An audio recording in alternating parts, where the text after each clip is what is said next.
10 वकला के अंदर आप नाम ले सकते हैं, जिसका नाम जो है वो वकला में भी शानदार है और उसकी अपनी एक करेक्टर भी है, और दूसरी तरफ एक ऐसी खातून जिन्हें हम कल तक जानते भी नहीं थे और उनकी कोई स्ट्रगल भी नहीं है और उनके पीछे कुछ डेप्थ भी नहीं है।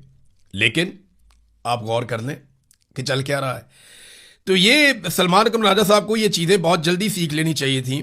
लाहौर टाउनशिप में नादरीन एक वाकया हुआ, 2 खवातीन को पकड़ के लाया गया चोरी के इल्ज़ाम में। दोनों खवातीन की वीडियो भी है, वो ठीक थी।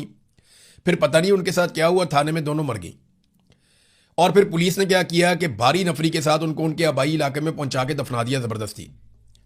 और पुलिस ने कहा कि बिल्कुल किसी की आवाज़ बाहर ना निकले। पुलिस ने जिस तरीके से इस केस को हैंडल किया वो तरीका ही बहुत अजीबोगरीब था। इससे पहले 2 गैर मुल्की खवातीन के साथ इसाक डार के ख़ानदान ने रेप करवाया लाहौर के अंदर। इसाक डार की फैमिली ने 2 गैर मुल्की खवातीन के साथ यहां पे लाहौर के अंदर रेप करवाया था उनके नवासे ने, और वो बड़ा खौफनाक एक केस था और बड़ी ज्यादती हुई उस केस के अंदर। तो एक तो ये केस आपको याद होगा। अभी ये 2 खवातीन है, ये थाने में जाती हैं, पता नहीं इनके साथ थाने में ऐसा क्या हुआ कि वो दोनों मर गई, और दोनों के बारे में कहा गया दोनों हार्ट अटैक से मर गई, और दोनों नौजवान खवातीन थी, दोनों चोरी का इल्जाम था, दोनों एक साथ हार्ट अटैक से कैसे मर गई। वहां क्या हुआ ऐसा थाने में, किसने कुछ किया या कौन था वहां पे, क्या कोई बासर आदमी था, क्या देख लिया था उन खवातीन ने, या क्या उनके साथ किया गया था कि फिर वो जिंदा नहीं रह पाई दोनों। अब पोस्टमार्टम करवाने के लिए ऑर्डर दिया गया। अब देखते हैं, उनको जबरदस्ती दफनाया गया है, दोबारा उनको निकाला जाएगा, पोस्टमार्टम किया जाएगा, चेक किया जाएगा इन खवातीन के साथ हुआ क्या। देखिए, खवातीन को टिकटॉकर ने कहा था कि ये मेरी रेड लाइन है, लेकिन आप गौर करें कि रेड लाइन नहीं है।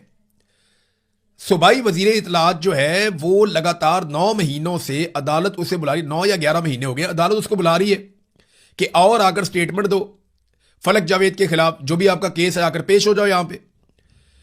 वो लगातार 8-9 महीनों से, या 11 महीने थे या 9 महीने थे, वो लगातार ये कह रही है कि जी मैं नहीं आ सकती, मेरी जान को खतरा है। आप अंदाजा करें कि एक सूबाई वजीर है, सूबाई दारुल हुकूमत में एक अदालत में पेश होना है और वहां उसकी जान को खतरा है।